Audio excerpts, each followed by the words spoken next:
This is interesting. Watch this. So you don't know who wrote the Injil. Got it.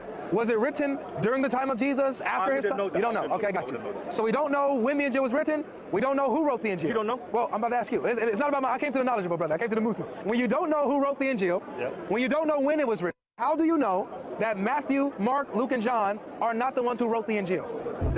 Matthew, Mark, Luke, and John, to me, in my understanding, I see this event happening after the crucifixion or resurrection. After that, all of these things take place. Maybe get it right. So these are probably Roman people who figured out what has happened, and they have now probably think. No, I'm not. I can explain it to you. They have probably now think. You explain it. They probably now by this point, they probably think they figured out everything that's happened, and therefore they make this book up. Got it. And they take, like I said, here and there, and then they start putting their stuff in, and they bring in the concept of Father, Son, and Holy Spirit.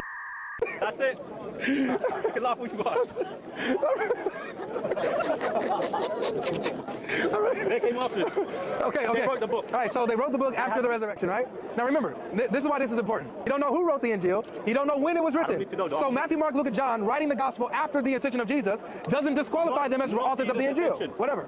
Okay. So how do you know that Matthew, Mark, Luke, and John did not write the Injil? I know it's not the Injil because Injil is from Allah. Allah is clear about the message throughout all time, through all of his prophets, through all of his book, that he's one. He doesn't have a partner. He doesn't have a son. All of a sudden now, he's changing his. Oh, you know what? This is a good point. He's saying how I know is because if we base it off the previous prophets and God's consistent message, if this what Matthew, Mark, Luke, and John doesn't match the consistent message, we know it's not the gospel. It's not from God.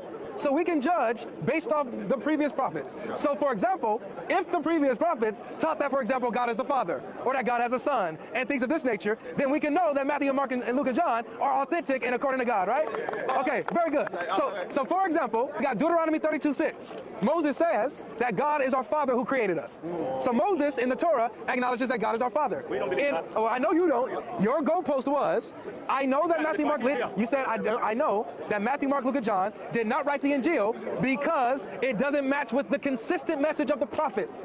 So if we look at what the prophets taught, we can judge what is the Injil or not. So if the prophets taught that God is our Father, and the Injil, Matthew, Mark, Luke, and John teaches that God is our Father, then we know that they wrote authentic scripture, right?